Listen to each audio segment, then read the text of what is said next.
Alhamdulillah, lahun ni'matu wa lahul fadlu wa lahul thana'ul hasan.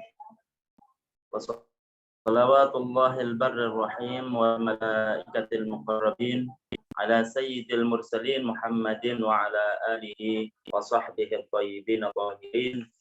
Allahumma la sahla illa ma ja'altahu sahla wa anta ya hayyu ya qayyum taj'alul hazna idza syi'ta sahla. Allahumma akrimna bil ikhlasi fin niyyati wal qawli wal amal. Para jamaah yang dirahmati oleh Allah Subhanahu wa taala, alhamdulillah kita panjatkan puji syukur kepada Allah karena pada sore hari ini Allah Subhanahu wa taala masih memberikan kita kekuatan, masih memberikan kita umur panjang sehingga kita bisa berjumpa kembali untuk meneruskan kajian kita, kajian ilmu dharuri yang hal ini menjelaskan tentang kewajiban-kewajiban yang harus dipenuhi oleh seorang anak kepada orang tua, begitu juga sebaliknya. Salawat serta salam semoga tetap tercurahkan kepada baginda Nabi Muhammad sallallahu alaihi wasallam. Para jamaah yang dirahmati oleh Allah Subhanahu wa taala, kemarin kita sudah menjelaskan bahwasanya wajib bagi seorang yang berkemampuan menafkahi asal-usulnya yang fakir, asal-usulnya. Wajib bagi orang yang berkemampuan menafkahi asal-usulnya yang fakir, yakni bapak dan ibu yang fakir meskipun mereka mampu bekerja. Jadi wajib bagi seorang anak, siapa anak tersebut? Anak tersebut itu baik laki-laki ataupun perempuan. Wajib untuk menafkahi seorang orang tua. Orang tua itu bisa bapak, bisa ibu, bisa kakek, bisa nenek, atau yang ke atas. Wajib kalau mereka tersebut itu adalah orang yang fakir. Siapa mereka itu? Mereka itu adalah orang tua. Fakir atau miskin. Kita tahu bahwasanya orang fakir itu adalah keadaannya itu lebih parah. Artinya ketika seseorang tersebut itu tidak mempunyai sesuatu pun, tidak ada yang menanggungnya, tidak mempunyai sesuatu pun yang dibuat untuk biaya hidup dan tidak ada yang menanggungnya. Atau dia mempunyai sesuatu yang untuk biaya hidup akan tetapi kurang dari separuh dari keperluannya. Misalkan dia itu butuh sehari 10.000. Akan tetapi mereka hanya mendapatkan 4.000, 3.000, atau 2.000 atau sama sekali. Maka wajib bagi seorang anak untuk menafkahi mereka. Baik laki-laki ataupun perempuan, baik anaknya tersebut itu laki-laki, baik anaknya itu pun ataupun perempuan. Itu wajib. Walaupun mereka, para jemaah sekalian yang dirahmati oleh Allah Subhanahu wa taala, mereka mampu bekerja. Siapa mereka itu? Yaitu orang tua. Walaupun mereka mampu bekerja, mereka masih sehat. Tapi karena mereka fakir, karena mereka miskin, maka wajib bagi seorang anak untuk memberikan nafkah kepada mereka. Kalau seorang anak itu bagaimana tidak mempunyai biaya sama sekali, tapi fisiknya sehat. Seorang anak tersebut itu tidak mempunyai biaya untuk memberikan nafkah kepada orang tua. Bagaimana? Harus bekerja, disuruh untuk bekerja, wajib untuk bekerja, untuk menghasilkan nafkah supaya bisa memberikan nafkah kepada orang tua. Nah, kemarin kita sudah jelaskan bahwasanya karena kewajiban yang banyak itulah syariat memberikan beban yang lebih kepada seorang anak. Kemarin kita sudah jelaskan bahwasanya bagaimana cerita-cerita seseorang itu harus berbakti kepada orang tua. Salah satu keistimewaan kemarin kita jelaskan bahwasanya ada seseorang itu bisa bertemu dengan Nabi Khidir. Bisa bertemu dengan Nabi Khidir, ternyata ditanya apa kelebihannya kamu bisa bertemu dengan Nabi Khidir. Ternyata dijawab oleh Nabi Khidir, karena kamu telah berbakti kepada orang tua. Begitu juga keistimewaan ataupun sebaliknya, yaitu seseorang yang durhaka kepada orang tua, tidak berani kepada orang tua. Kemarin kita sudah jelaskan bahwasanya perkara yang disuruh oleh orang tua itu adalah perkara yang mubah, perkara yang boleh dikerjakan, boleh tidak. Artinya nilai dalam syariat ketika dia mengerjakan atau tidak mengerjakan itu sama. Maka kalau itu yang menyuruh orang tua itu bisa menjadi sesuatu yang harus. Artinya kalau menjadikan orang tua itu tidak menjadikan orang tua itu adalah sakit hati kalau dia tidak mau untuk menuruti nasihat orang tua, seperti umpamanya, nak buatkan saya makanan, nak buatkan saya kopi, itu kan pada dasarnya dalam syariat itu tidak harus untuk mengerjakannya. Tapi kalau orang tua tersebut itu sakit hati karena tidak dituruti kemauannya, tidak dipenuhi permintaan yang seperti itu, maka harus wajib bagi seorang anak untuk melakukannya, berdosa kalau dia tidak melakukannya. Bahkan perkara mubah pun dijelaskan oleh para ulama, perkara yang makruh maksudnya itu bisa menambah derajat tinggi bagi seorang anak kalau dia melakukannya. Perkara yang makruh itu bisa mengangkat derajat anak tersebut karena yang memerintahkan itu adalah orang tua. Maka perlu diketahui bersama. Mungkin supaya lebih jelas, seperti umpamanya ya, dalam Islam itu bahwasanya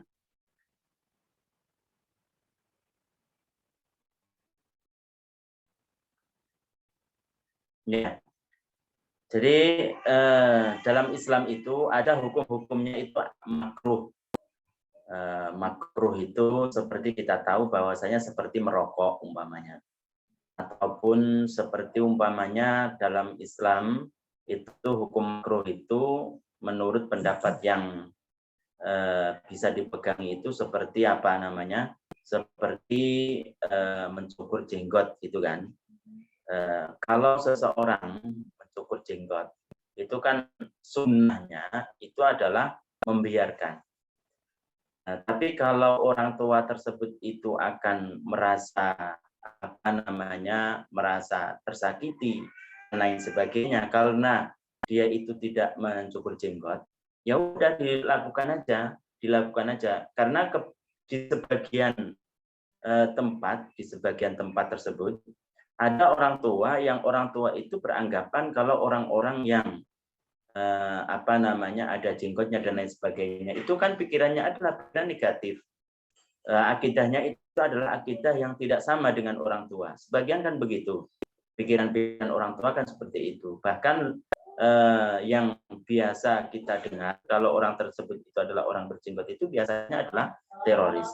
Maka kalau orang tua tersebut itu menyuruh kepada seorang anak tersebut dengan tujuan supaya apa? Supaya orang tua itu tidak tersakiti, dia mencukur jenggotnya.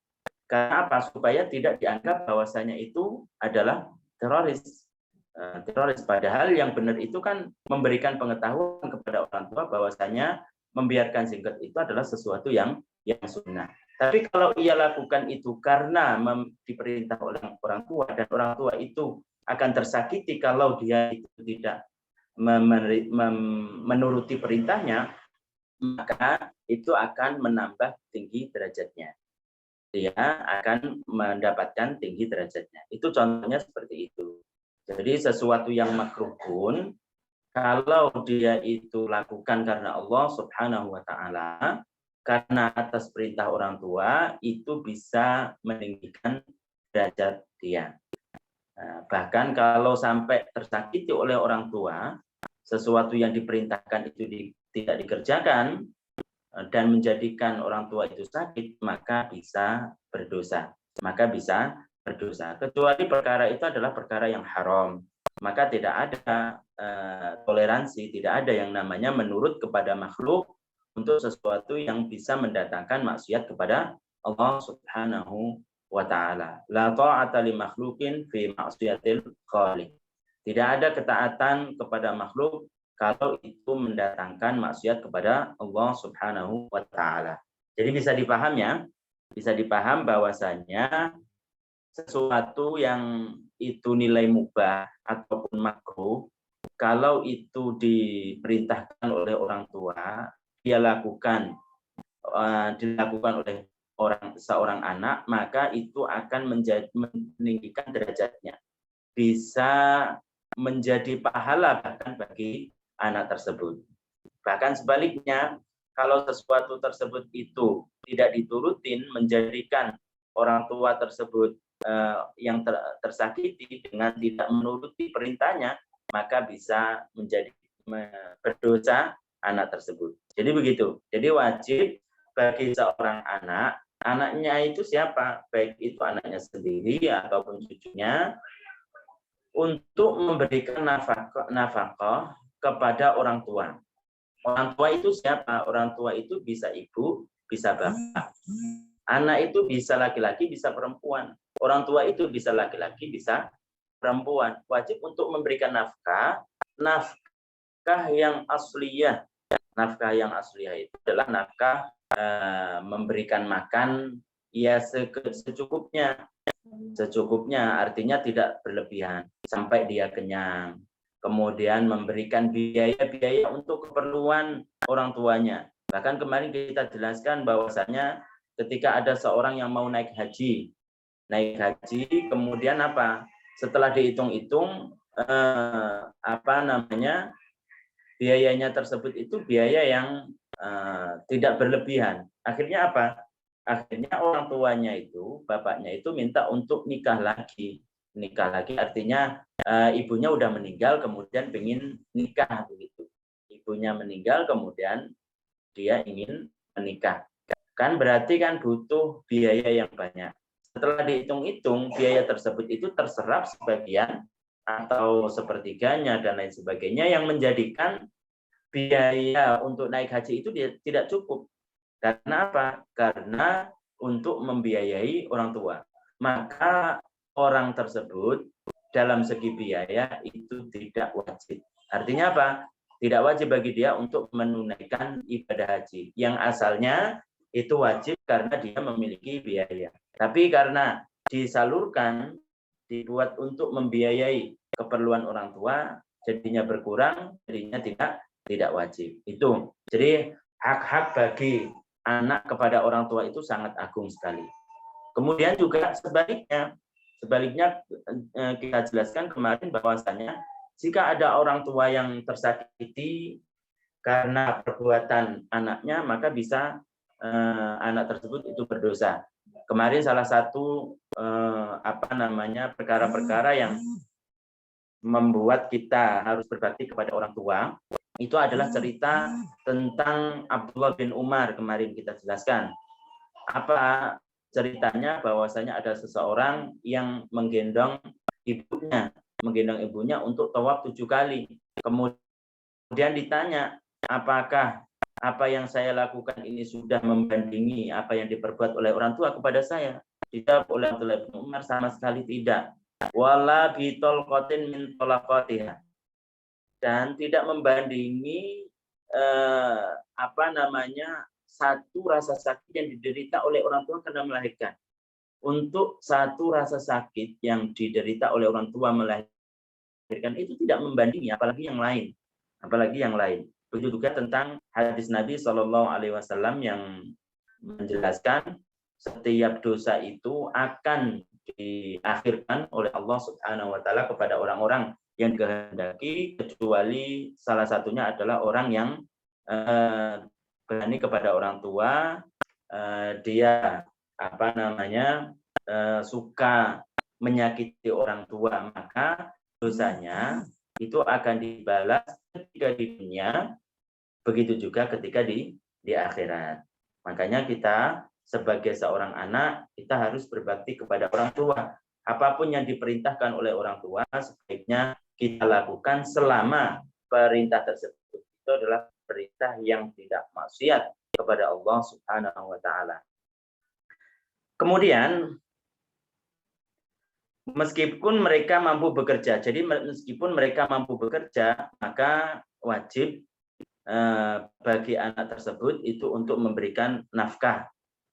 Nafkah itu apa?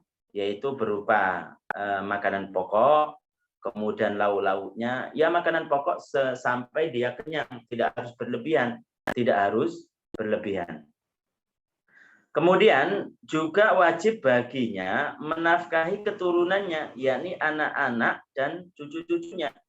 Jika mereka kesulitan dan tidak mampu bekerja karena masih kecil atau sakit yang menghalangi untuk bekerja. Tapi kalau kewajiban orang tua kepada anaknya, itu ada dua kaidah. Jadi orang tua itu bisa wajib untuk memberikan nafkah atau wajib bagi mereka untuk memberikan nafkah kepada anaknya karena ada dua faktor. Pertama apa? Karena mereka itu mereka itu fakir ataupun miskin. Siapa yang fakir miskin itu? Anaknya, cucunya. Dan mereka tidak mampu untuk bekerja. Itu. Dan mereka tidak mampu bekerja. Artinya apa? Kalau seorang anak tersebut itu fakir, miskin, kemudian dalam satu sisi mereka, anak tersebut, cucunya itu mampu bekerja karena fisiknya sehat, kemudian dia itu sudah besar umpamanya, sudah balik, atau belum balik bahkan, kemudian dia mampu untuk bekerja, maka bisa seorang orang tua untuk memerintahkan anaknya tersebut untuk bekerja dan nafkah yang asalnya wajib bagi orang tua kepada anaknya itu bisa diambilkan dari hasil bekerja anak tersebut. Jadi anaknya masih umur 10 tahun umpamanya, masih umur 10 tahun, tapi kan mampu untuk kerja, sehat, mampu untuk kerja, ataupun dia masih umur 11 tahun, atau dia masih umur 12 tahun. Maka boleh saja orang tua untuk memerintahkan kepada anak untuk bekerja dan menghasilkan uang. Dan hal itu menjadikan gugurnya kewajiban orang tua kepada anak. Ini kan anaknya apa? Fakir, miskin, ya kan? Tapi dalam satu sisi apa? Mampu kerja. Lah yang wajib itu, yang wajib bagi orang tua kepada anaknya, kalau si anak tersebut itu sudah fakir, sudah miskin, tapi tidak mampu untuk kerja. Tidak mampu kerja itu karena apa? Bisa karena dia itu punya penyakit seperti lumpuh, tidak bisa jalan, atau dia masih kecil sekali, masih umur 5 tahun, masih umur 7 tahun, itu kan tidak bisa mampu untuk tidak bisa kerja kan. Tapi kalau dia itu meskipun belum balik umpamanya ya, dia mampu kerja, dia mampu untuk kerja. Bisa orang tua untuk memerintahkan anaknya untuk kerja, dan itu bisa menggugurkan kewajiban orang tua. Bisa memerintahkan kepada anaknya untuk kerja, menghasilkan uang, kemudian nanti nafkahnya diambilkan, nafkah anak itu diambil dari hasil kerjanya sendiri, dan itu bisa menggugurkan kewajiban orang tua. Beda kalau orang tua tadi, meskipun dia mampu untuk kerja, asalkan dia fakir, miskin, maka wajib bagi orang tua, maka wajib bagi seorang anak ataupun cucu memberikan nafkah kepada orang tua. Kalau dia tidak mempunyai biaya, bagaimana? Harus kerja karena fisiknya mendukung, karena dia bisa mampu kerja, tidak mempunyai biaya untuk diberikan kepada orang tua. Bagaimana? Harus kerja. Dengan kerja tersebut dia memberikan nafkah kepada orang tua. Tapi kalau sebaliknya ini, yang kewajiban orang tua kepada anaknya memberikan nafkah, maka si anak tersebut pertama itu fakir atau miskin, yang kedua mereka tidak mampu kerja. Tidak mampu kerja itu karena apa? Ada kalanya karena kecil umpamanya, ataupun dia tersebut fisiknya itu tidak mendukung, seperti dia itu lumpuh dan lain sebagainya. dan lain sebagainya. Tapi kalau mereka tersebut itu sudah balik, maka tidak ada kewajiban bagi orang tua untuk menafkahi kepada anaknya tersebut, baik laki-laki ataupun perempuan. Tidak kewajiban.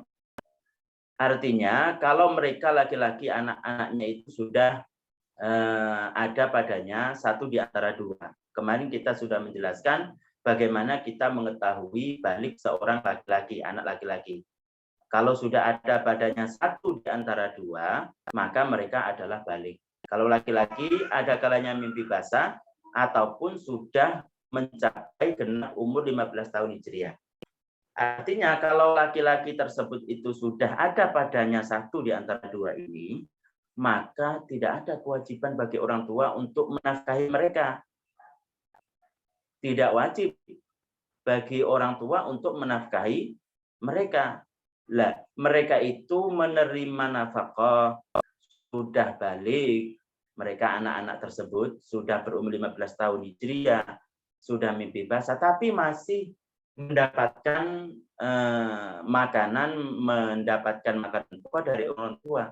Ini apa namanya? Ini adalah mimbabil ihsan. Ini adalah kebaikan orang tua. Seandainya orang tua tersebut itu tidak memberikan makanan kepada mereka, tidak ngasih makanan kepada anaknya tersebut, maka itu tidak dosa. Maka itu tidak berdosa. Kenapa? Karena mereka sudah balik. Itu harus ditanggung sendiri seharusnya dalam agama. Sudah mereka itu sudah balik, diberikan nafkah oleh orang tua, diberikan makan oleh orang tua, masih aja membantah kepada orang tua. Nauzubillah. Itu dalam Islam harus ditanamkan kepada mereka ini. Kepada orang anak-anak supaya mereka tersebut itu benar-benar berbakti kepada orang tua. Jadi para jamaah sekalian yang dirahmati oleh Allah Subhanahu wa taala, kalau si anak tersebut itu sudah balik, maka tidak ada kewajiban bagi orang tua untuk menafkahi, menanggung mereka. Tadi sudah kita jelaskan cara untuk mengetahui laki-laki itu balik adalah sudah ada padanya satu di antara dua. Kalau perempuan itu sudah ada padanya satu di antara tiga, ditambah dengan haid. Kalau mereka sudah mengalami menstruasi, maka itu berarti mereka sudah balik. Artinya meskipun anaknya itu adalah perempuan, karena sudah balik, maka orang tua tidak ada kewajiban untuk memberikan nafkah kepada mereka. Jadi kewajiban orang tua memberikan nafkah kepada si anak jika si anak itu pertama fakir atau miskin. Yang kedua, mereka tidak mampu kerja. Tidak mampu kerja itu bisa karena penyakit tidak bisa jalan, atau mereka masih kecil. Tapi kalau mereka itu meskipun kecil, belum balik, itu kita jelaskan tadi, belum balik, umur 10 tahun, umur 11 tahun, 12 tahun, bisa kerja, menghasilkan uang. Boleh bagi seorang orang tua untuk menyuruh mereka bekerja, dan itu bisa menggugurkan kewajiban orang tua. Dan nanti nafkah mereka, anak tersebut, itu dihasilkan dari pekerjaannya tersebut. Nah, jadi sekali lagi para jamaah sekalian yang dirahmati Allah Subhanahu wa taala, ini berlaku untuk laki-laki dan perempuan. Jadi tidak hanya laki-laki saja yang disuruh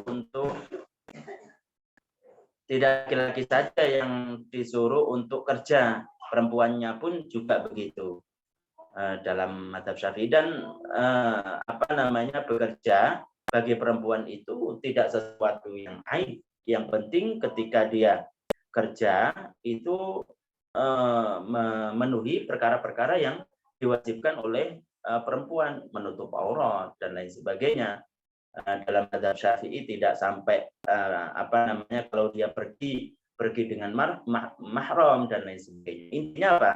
Intinya bahwasanya kewajiban orang tua tersebut itu sudah terhapus kepada seorang anak untuk menanggung nafkahnya kalau si anak tersebut baik laki-laki ataupun perempuan sudah balik ataupun baligh.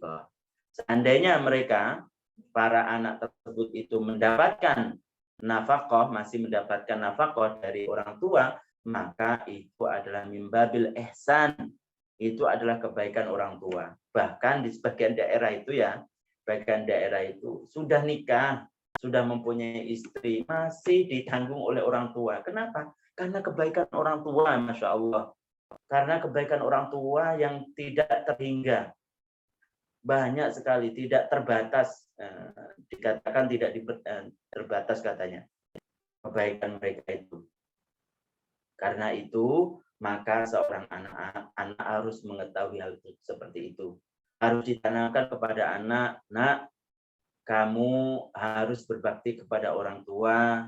Kenapa? Karena orang tua, terutama ibu, itu adalah yang melahirkan, taruhannya adalah nyawa. Ditanamkan kepada anak-anak, kamu kalau durhaka kepada orang tua, maka balasannya itu selain juga di akhirat, juga di dunia. Bukankah kita melihat banyak orang-orang yang sengsara ketika di dunia? Ternyata kalau diteliti apa? Mereka itu berani kepada orang tua. Begitu juga sebaliknya. Bukankah kita banyak melihat orang-orang tersebut sukses dalam urusan dunia? Ternyata kalau diteliti, mereka itu sangat berbakti kepada orang tua. Sangat berbakti kepada orang tua. Ditanamkan kepada anak seperti itu. Jangan sampai membantah. Kalaupun kita itu tidak mampu untuk melakukan apa yang diperintahkan oleh orang tua, maka kita paling tidak itu membuat orang tua senang dulu. Umpamanya, nak, belikan ini, iya bapak, iya ibu, gitu. Jangan langsung, saya tidak mampu. Apalagi ditambah, ini perintah-perintah, perintahnya, umpamanya perintahnya, membeli cabai lagi. Ini kan pekerjaan perempuan itu kan membuat orang tua sakit hati. Itu membuat orang tua sakit hati. Maka kita harus memahamkan, mendidik anak sehingga anak tersebut itu menjadi generasi yang berbakti kepada orang tua. Tentunya dengan cara-cara yang seperti kemarin kita jelaskan, yaitu ketika umur 7 tahun, mereka, para anak-anak tersebut, 7 tahun Hijriah dan sudah tamyiz, mereka diajarkan, diperintahkan untuk sholat, diperintahkan untuk berpuasa kalau mereka mampu.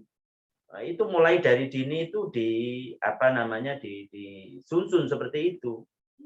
Disusun bagaimana kita mendidik seorang anak. Ketika 10 tahun, umpamanya mereka disuruh untuk mengerjakan perkara yang wajib seperti sholat, seperti puasa, jika fisik mereka mampu. Kalau mereka meninggalkan, disuruh untuk mengqadha. Kalau mereka masih meninggalkan, kita berhak untuk memukul. Mukulnya itu adalah pukulan yang mendidik kepada mereka. Ini membekas, ini akan membekas kepada mereka ketika mereka itu sudah besar. Jika hak-hak Allah Subhanahu wa Ta'ala, mereka itu memenuhi hak-hak Allah yang diwajibkan kepada mereka, artinya kewajiban-kewajiban yang diberikan oleh Allah Subhanahu wa Ta'ala kepada mereka, mereka penuhi, tentu mereka akan memenuhi juga hak-hak seorang anak kepada orang tua. Kenapa? Karena sudah tertanamkan kepada diri mereka, tertanamkan bagaimana seseorang itu kalau melanggar apa yang telah diwajibkan oleh Allah itu akan berdosa. Diberikan ancaman, Allah akan memberikan balasan di dunia dan di akhirat bagi orang-orang yang melawan kepada orang tua. Bagi orang-orang yang durhaka kepada orang tua. Para jamaah sekalian yang dirahmati oleh Allah Subhanahu wa Ta'ala, kiranya itu ya bisa dipaham ya. Kemudian yang berikutnya adalah itu yang berhubungan dengan seorang anak kepada orang tua ataupun orang tua kepada seorang anak. Kemudian di sini dijelaskan wajib bagi seorang suami untuk memberikan kepada istrinya nafkah dan mas kawin. Para jamaah sekalian yang dirahmati oleh Allah Subhanahu wa Ta'ala, kayaknya kalau urusan masalah ini insya Allah kita akan jelaskan pada pertemuan berikutnya.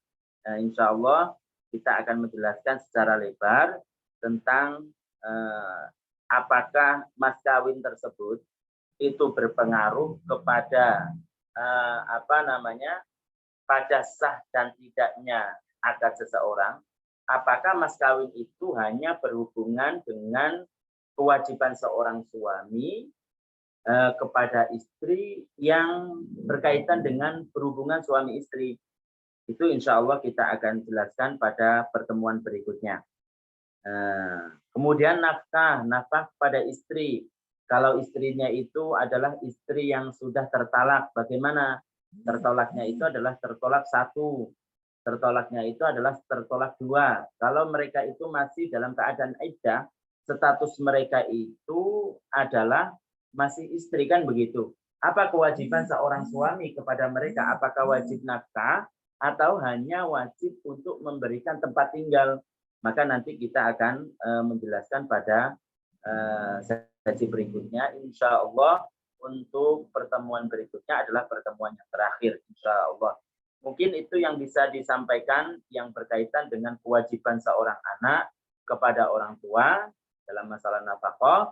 Begitu juga orang tua kepada si anak dalam masalah nafkah. Mungkin ada yang bertanya sebelum kita akhiri pertemuan kita pada sore hari ini. Silakan.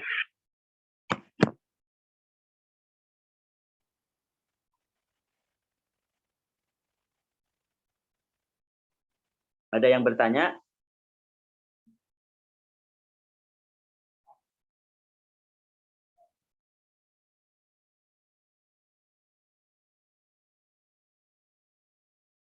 Kalau tidak ada, kita akhiri dengan ucapan Assalamualaikum warahmatullahi wabarakatuh. Kita baca tahlil, sholawat, dan istighfar. La ilaha illallah. Allahumma salli ala Muhammad. Rabbi firli wa liwalidayya wa lil mu'minina wal mu'minat. Barakallahu fikum.